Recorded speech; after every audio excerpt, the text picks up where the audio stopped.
ఇప్పుడు మేము చూపించబోయే ఈ టెంపుల్ నుంచి శ్రీశైలానికి వెళ్ళే గుహ ఉంది. ఈ గుడి చరిత్ర మీకు తెలుసుకోవాలని ఉందా? అయితే ఈ వీడియో ఎక్కడ స్కిప్ చేయకుండా కంప్లీట్గా చూసేయండి. హలో ఫ్రెండ్స్, నమస్తే. మై లైఫ్ స్టైల్ అండ్ బ్లాగ్స్కి స్వాగతం.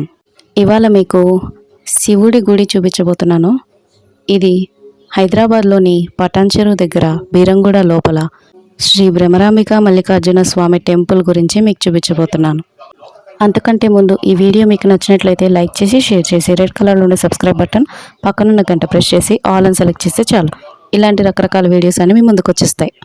ఈ టెంపుల్లో మీకు శ్రీ భ్రమరాంబిక మల్లికార్జున స్వామి, వినాయకుడు, శ్రీ వల్లి దేవసేన సమేత సుబ్రహ్మణ్యేశ్వర స్వామి, హనుమంతుడు, ఇలా చాలా దేవుళ్ళు ఉన్నారు. బీరంగూడ లోపల నుంచి బీరంగూడ గుట్ట కమాన్ అంటారు. ఆ లోపల ద్వారాగా వెళ్తే అక్కడ ఈ భ్రమరాంబిక మల్లికార్జున స్వామి టెంపుల్ కనిపిస్తుంది. చాలా అంటే చాలా బాగుంటుంది.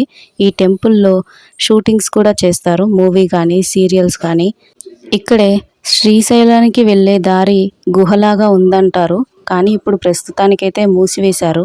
ఈ టెంపుల్ని రెండో శ్రీశైలం అని కూడా పిలుస్తారు. ఈ దేవాలయం నందు పూర్వకాలంలో భృగు మహర్షి చాలా కాలం తపస్సు చేసి శివుణ్ణి మెప్పించి శివుడు ప్రత్యక్షమయ్యేలా చేసి భక్తులందరికీ ఆయనే స్వయంగా దర్శనం ఇవ్వాలని కోరుకున్నారు. ఈ టెంపుల్ గురించి పూర్తి సమాచారం తెలుసుకోవాలనుంటే ఈ వీడియో చివరిలో పెట్టాము స్థల పురాణం అని. ఈ ప్రాంతం చాణక్యుల పాలనలో జరిగిందంట. ఈ టెంపుల్ గురించి స్థల పురాణం అని చివరిలో పెట్టాము, తప్పకుండా చదవండి. చాలా అంటే చాలా సర్ప్రైజ్ అయిపోతారు. ఇక్కడ అమ్మవారిని స్వామివారిని చూస్తే రెండు కళ్ళు చాలవు, అంత బాగుంటారు. ఈ టెంపుల్లో మహాశివరాత్రి జాతరలాగా జరుపుకుంటారు. ఈ టెంపుల్ని ఖచ్చితంగా మీరు దర్శించుకోవాలి. ఆ స్వామివారి బ్లెస్సింగ్స్ మీకు అందాలని కోరుకుంటూ ఇంకో వీడియోతో మళ్ళీ కలుద్దాం. Thank you, bye bye.